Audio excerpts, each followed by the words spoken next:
हर हर महादेव। सूखे हुए बेलपत्र की जड़ से बहुत सारे बीमारियों के उपाय जो कि हम प्रदोष के दिन, शिवरात्रि के दिन और सोमवार की अष्टमी को कर सकते हैं, यह आप सुनेंगे। हर हर महादेव। हाँ, बेलपत्री का वृक्ष सूख गया, हरा नहीं रहा, पत्ते नहीं है, हरापन नहीं है, पूरा सूख गया। बेलपत्री के वृक्ष को बजा कर देखो, पूर्ण तरह से अगर सूख गया है, तब उसकी जो जड़ निकाली तुमने, उस जड़ को निकालकर इधर उधर फेंकना नहीं, उसका चंदन बनाकर एक मुठिया बनाकर तैयार रखो। और जब तुम्हारे जीवन में तुम्हें लगे कि हरे वृक्ष को नहीं काटना, हरे वृक्ष को बेकार नहीं करना, जो बेलपत्री का वृक्ष सूख गया हो, जो पत्ती नहीं आ रही, फल नहीं आ रहा है, पूरा सूख गया, उसको तुमने बजाकर देख लिया कि बेलपत्री का वृक्ष पूर्ण तरह से सूख चुका है, ये किसी काम का नहीं रहे, थोड़े समय के बाद लोग इसे काट लेंगे, उसमें पत्ती नहीं आती, फल नहीं आता, पूरा सूख गया है, उसमें ना पत्ती है ना फल है, अड़भंगा है, बिल्कुल खाली। उस बेलपत्री के वृक्ष की जड़ को, उस तने को, उसको निकाल लो और उसकी एक अच्छी मुठिया बनाकर तैयार रखो। उस मुठिया को तुम्हारा मन पड़े, जिस दिन तुम्हारे पास में चंदन घिसने का सिलवट्टा हो, उस पर घिसकर उस चंदन को एकत्रित कर कर एक प्रदोष, एक शिवरात्रि हर महीने आती है, प्रदोष हर महीने आती है, सोमवार की अष्टमी 2-2, 3-3 महीने में जरूर आती है। अगर आपने प्रदोष के दिन शंकर भगवान को बेलपत्री का चंदन लगाया है, शिवरात्रि के दिन आपने बेलपत्री का चंदन लगाया है, और यदि सोमवार की अष्टमी के दिन बेलपत्री का चंदन लगाया है, इन तीनों डब्बी को आप अलग अलग कर लीजिए। एक डब्बी रख लो आपके पास में कि मैंने सोमवार की अष्टमी के दिन बाबा को चंदन का लेपन करा है और बेलपत्री का चंदन लगाया।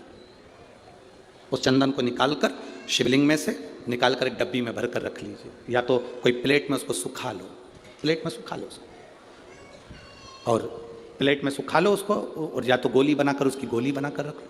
दूसरा, प्रदोष के दिन बाबा को जो तुमने बेलपत्री का चंदन लगाया, परंतु याद रखना हरे वृक्ष की डंडी को नहीं सुखाना है, सूखा हुआ वृक्ष। और यदि आपने प्रदोष के दिन का चंदन बनाया है तो उसको बाबा पर लगाकर उसके लेपन को आप निकालकर उसकी गोली बनाकर ले लीजिए। तीसरा, शिवरात्रि के दिन आपने बाबा को अगर बेलपत्री का चंदन लगाया है तो उसको शिवलिंग पे से उतार कर उसको प्लेट में सुखाकर उसकी गोली बनाकर रख लीजिए। अब प्रयोग करिएगा, कभी मौका मिल जाए तो प्रयोग कर कर देखिएगा।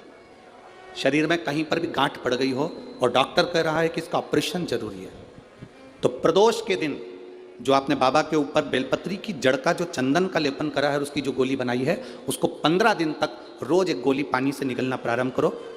कुंदकेश्वर महादेव का नाम लेकर उस गोली को खाना प्रारंभ करिए। आपको 15 दिन के बाद डॉक्टर से जांच कराने के लिए जाइए, गठान धीरे धीरे गलना प्रारंभ हो गई हो, गांठ धीरे धीरे गल रही हो, उसका फल मिलता है। प्रदोष वाली बेलपत्र का, चंदन का जो गोली तुमने बनाई, उसका फल तुम्हें मिलेगा। अब सोमवार की अष्टमी के दिन का जो चंदन है, बाबा को जो तुमने बेलपत्री का चंदन का जो लेपन करा है, देखिए डॉक्टर हनुमान जी के यहाँ पर ये कथा चल रही है। करने वाला डॉक्टर हनुमान जी हैं, कराने वाले डॉक्टर हनुमान जी हैं, और सुनने वाले डॉक्टर हनुमान जी हैं, और बोलने वाले भी डॉक्टर हनुमान जी हैं। कर लिया वो आपके ऊपर। दूसरे नंबर पर है सोमवार की अष्टमी के दिन का चंदन, जो आपने बेलपत्री के जड़ को घिसा है। फिर कहूँगा, इस बात को विशेष बार बार कह रहा हूँ कि हरे पेड़ को मत काट लेना, हरे पेड़ को नहीं, जो पेड़ पूरी तरह से सूख गया, ना पत्ती ना फल, उसको बजा कर देख लो कि ये पेड़ पूरा सूख चुका है, तब उस पेड़ की जड़, जो जिसको लोग काट कर ले जाने वाले हैं, बाहर फेंकने वाले, उसकी जड़। दूसरे नंबर पर है सोमवार की अष्टमी के दिन आपने जो बाबा को लेपन करा है, बेलपत्री की जड़ का चंदन बनाकर लेपन करा है, उसकी जो गोली है। अगर बच्चा 8 साल का हो गया, 9 साल का हो गया, 10 साल का हो गया, और वो गंदगी कर रहा है, बिस्तर पर गंदगी कर रहा है, सुसु कर रहा है, या अचानक उसको भय हो जाता है, या किसी ना किसी तरह से उसको रोग ग्रसित हो जाता है, उस बच्चे को भी आप छोटी सी गोली हफ्ते में केवल एक बार, जो सोमवार की अष्टमी के दिन जो आपने चंदन का लेपन करा है, हफ्ते में एक बार उस गोली को बच्चे को पीस कर पानी के साथ देना प्रारंभ करो। आपको धीरे धीरे उस बच्चे में आनंद की अनुभूति हो जाएगी, गंदगी नहीं कर सकता। अब तीसरे नंबर पर है शिवरात्रि के दिन जो हमने बाबा को बेलपत्री के चंदन का लेपन करा।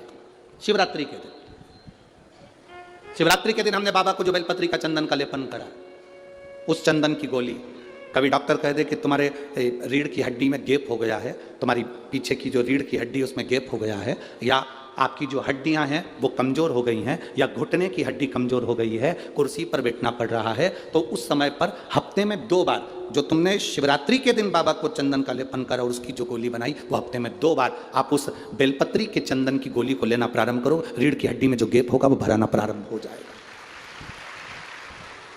शिव तत्व है। हमने गोली का क्यों बोला? हम बोल देते कि चंदन को तुम बस ऐसे ही चाट लो, पर गोली इसलिए कि वो सूख जाएगी, तो वो आपके काम में आराम से आ सकती है। सूखने चंदन का ले, तो चंदन का सुख है। महाराज बोल बम का नारा है, सारी समस्या का हल शिव की भक्ति।